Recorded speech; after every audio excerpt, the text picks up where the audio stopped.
निर्जला एकादशी सभी एकादशी में सबसे श्रेष्ठ होती है। निर्जला एकादशी का व्रत करने से 24 एकादशी के व्रत के बराबर फल मिलता है। धार्मिक मान्यताओं के अनुसार इस दिन विधि विधान से भगवान विष्णु की पूजा अर्चना करनी चाहिए और निर्जला एकादशी व्रत कथा का पाठ करना चाहिए। इस कथा का पाठ करने से व्रत का फल जरूर मिलता है। मैं प्रीति आपका अपने चैनल पर स्वागत करती हूँ और आज हम लेके आए हैं आपके लिए निर्जला एकादशी व्रत की कथा।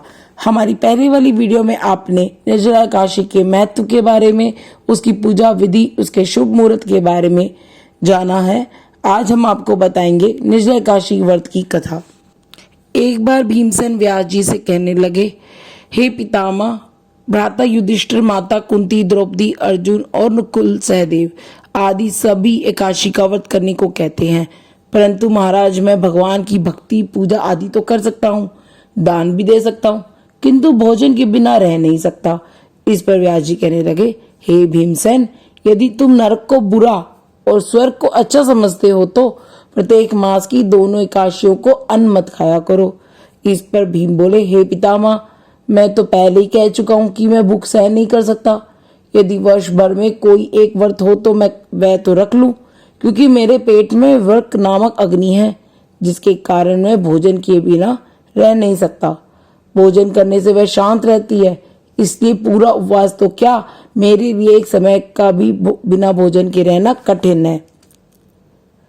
अतः आप मुझे ऐसा कोई व्रत बताइए जो वर्ष में केवल एक बार ही करना पड़े और मुझे स्वर्ग की प्राप्ति हो जाए। इस पर श्री व्यास जी विचार कर कर कहने लगे कि हे पुत्र, बड़े बड़े ऋषियों ने बहुत शास्त्र आदि बनाए हैं, जिससे बिना धन के थोड़े परिश्रम से ही स्वर्ग की प्राप्ति हो जाती है।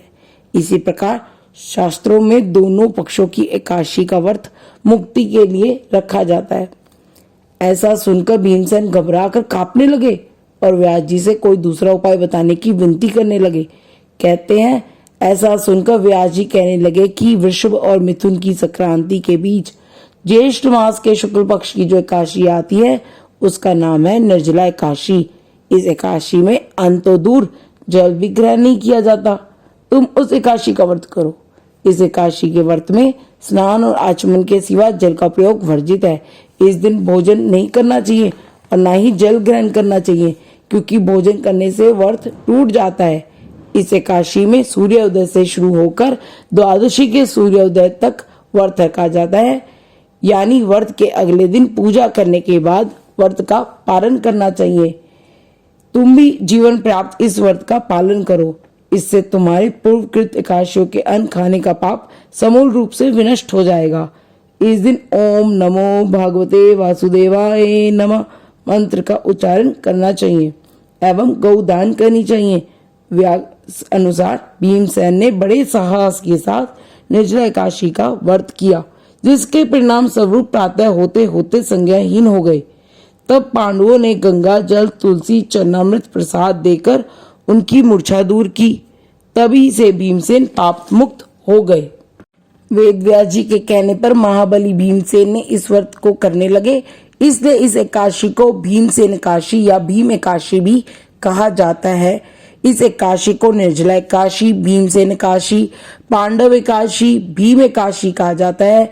यह व्रत समस्त एकादशी व्रतों से सबसे कठोर है, लेकिन यह व्रत करने वाला जातक सभी एकादशियों का फल एक साथ प्राप्त कर लेता है। निर्जला एकादशी के व्रत के नियम बेहद कठिन माने जाते हैं। इस दिन जल का एक भी बूंद ग्रहण नहीं किया जाता। इसी के साथ ये कथा समाप्त होती है। बोलिए विष्णु भगवान की जय। अगर आपको ये कथा पसंद आई हो तो हमारे चैनल को सब्सक्राइब कर दीजिएगा, इस वीडियो को लाइक कर दीजिएगा।